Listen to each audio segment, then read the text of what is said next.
for the opposition meeting. You check the last meeting that was called. It was called after the BAC. You check before that what was called. So I don't want to make any statements and complicate this. We have to fight the BJP. That is what is my agenda. It is for me to coordinate.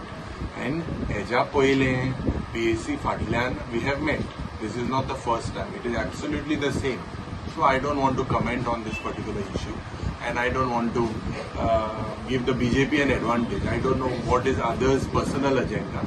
My agenda is to make sure that I coordinate, and I don't want to fuel any other personal agenda. Very simple. We have to unite in the interest of the state. And this particular of calling the thing after the BAC, you all check the records. So I don't know what is the other personal agenda. There is absolutely nothing. We are all colleagues. We have to coordinate, and we have met after the BAC. So where is the question of any other thing?